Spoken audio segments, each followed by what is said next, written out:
you said that you wanted to, I don't have the email in front of me, but you wanted to examine whether atheism is a consistent worldview or something. Yeah, I see atheism as being internally inconsistent. I don't think it's rational to hold atheistic viewpoints. I think that once you examine the evidence, that you'll conclude that there must be a God. But, you know, that's me. How would you define atheism? The active denial of God. There's strong atheism, there's weak atheism, there's agnostic atheism. We would define atheism as the lack of a belief in God. All right, well, let's tackle lack of belief. I got 4 cats, believe it or not. I have some daughters, and they love cats. We have 4 cats. All of them lack belief in God, so they're all atheists. Sure. Okay, yeah, we'll accept them. So let me ask you a question then. But you know, we would make a stronger statement that we've sort of looked at a lot of the God claims, and we just don't find them compelling or convincing. So, well, usually, so in a sense, we're kind of a different flavor of atheists in the sense that we've you know, I guess we're educated. Right. I'm not sure if you're in the habit of asking callers before you start up with them, what does it mean to you that you're an atheist? I mean, here on this show, we usually try to start each call with something along the lines of, tell me what you believe in and why you believe in it, rather than making an assumption, because I know you'd agree, when somebody says they're a Christian, you can't necessarily jump to the conclusion that the things you've heard about Christianity apply to this person. That's correct. So, what do you think? Well, the position that someone lacks belief in God when they say they're atheists really is not much of a position to have. Atheism is an intellectual position. To say you lack belief in God, the statement, unfortunately, does not distinguish a human being from a rock out in my backyard. So you need more descriptive definitions. Okay. How about we revise the definition to be... I don't see why we need to revise the claims and the evidence of God, and we don't find any merit to it. Well, I think that's Rocks aren't able to do that, so that kind of satisfies your case, right? I couldn't hear you too well, sorry. But as far as... You know, usually when an atheist tells me that they don't think the evidence is compelling or sufficient, I don't really think it's an issue with the evidence or the logic. I think it's an issue with the presuppositions that the atheist holds. Okay. Are you going to tell me what my presuppositions are? No, but I usually find that an atheist's presuppositions, usually, generically speaking, are, you know, they have a system of naturalism, evolution, and then they deny God outright. There can be no miraculous, and if you a priori just deny that these things are possible, then how do we... We're not saying that we deny the existence of God. We're saying that we don't find any evidence for it. Do you have any evidence? Well, I mean, here's the reason. Here's the reason why it's... Let me tell you the reason why in my letter to you I said that atheism can't be properly called a worldview. I do think that atheism is this general non-descriptive term, like you called it. In fact, we've received... Are you familiar with the Raelians? Oh, yes. I've written a whole section on it. Okay. We got an email one time from the Raelian group saying, hey, we're atheists just like you, so, you know, you guys should support us. We didn't. But, I mean, you know, it's hard to say that those people aren't atheists because they lack belief in a... I mean, you know, they do, in fact, lack belief in a God. They just have a bunch of other ridiculous beliefs about aliens.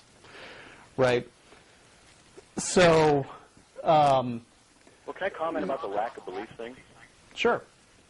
I believe that a person acts according to what they believe, not according to what they don't believe. So if I were to offer you a proof for God's existence, what I would expect from you, being an atheist, is for you to attempt to refute the proof. And even if you could not refute the proof, I do not believe you would accept the proof. I actually would say that you're wrong. If you came up with an irrefutable proof of God, I think both of us here are essentially skeptics, but open-minded skeptics. And the reason that we don't believe in God at this point is because all the arguments that we've heard for God are pretty bad. Well, do you want me to present one for you? Sure. I would love to hear one. All right. It's not that complicated, but It has to do with what's called the Transcendental argument for God's existence. I used it against Edwin Kagan in our debate in April in Pensacola, Florida last year. He was not able to refute it. He was, incidentally, the 2005, I think it was, 2005 Atheist of the Year, according to atheist.org or whatever. And we debated it. I can present the argument to you in a basic form, if you'd like. Please do. Okay. Okay. Let's just start with logic, okay? You know, Sure. You guys use logic, right? Would like to think so sometimes. Dive right in. Don't hold back. Okay. I like it when you say you like to think you do, because that's the same thing I say about myself. I think I do. But at any rate, logic is based upon transcendentals. It's based upon logical absolutes. For example, the first, second, third law of logic. The first law of logic is the law of identity. Something is what it is and not what it is not. The second law is the law of non-contradiction, which everybody knows about already. And the law of excluded middle is the third law, which says a statement's either true or false. So if I say... I would say logic, let me respond to that really quickly. I would say logic is a type of model that humans make to reason about the world. Okay, well, that's a problem, and I was going to get to that. But before I do, let me postulate something. If you have only two possibilities to account for something, and there really are only just two, let's say God and no God as presuppositional worldviews, you only have these two options, and one of them is proven to not be able to account for a phenomenon, then by default, the other one is validated. Right? No, actually. It could be that you're... Yes, it is, actually. Right. It could be that if you have one thing that is not able to account for a phenomenon and another thing that is not able to account for a phenomenon, then they might both be wrong. I said, if there are only two options, if you have both options that so cannot you'd of account- course have to establish Hold on, what the two options are. Okay, let me We'll tentatively agree. if you have, Go ahead. okay, if you have two that cannot account, then by logical necessity there must be third or fourth or fifth. But we have in the case here, God either exists or does not. There aren't any other options there, right? Go ahead. Yeah, Sure. You're right. Keep going. Okay, so those, logically speaking, those are the only two options. Okay. Okay? Go on. So if we have an issue... So you're saying that if you stump an atheist, then God must exist? Is that how it goes? No.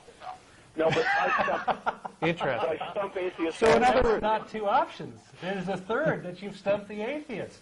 But go ahead. Go ahead. Well, I mean, let me ask you something, Matt, before you go on. Thank you. Hold on. Can I ask you something before you go on? Sure.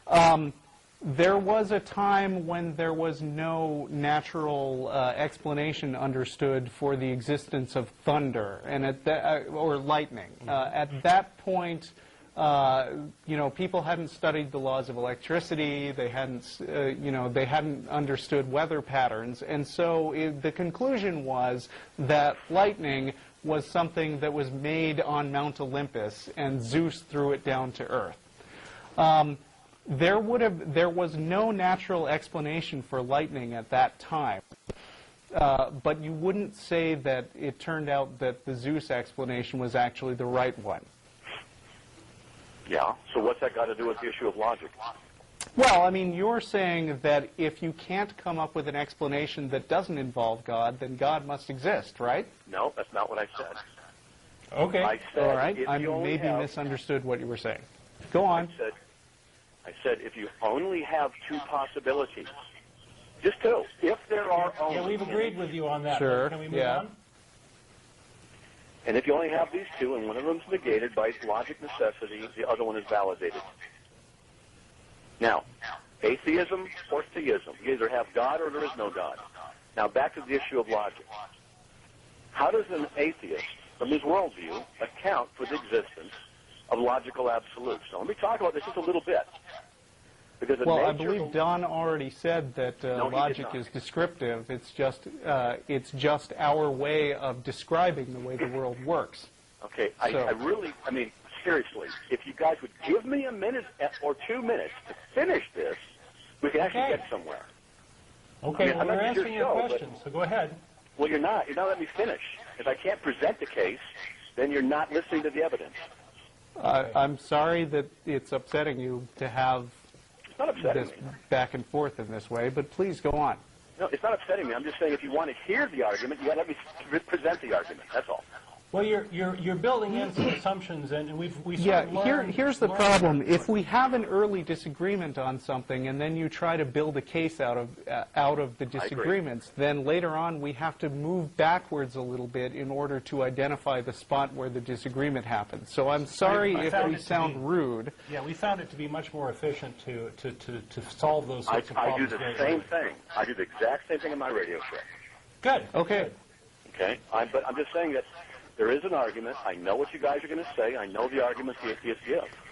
I'm just trying to help out here by saying that first of all... Okay, so you're saying that logic is some woo thing that God had to have created. Is that right? No, I did not say that. Okay, go ahead.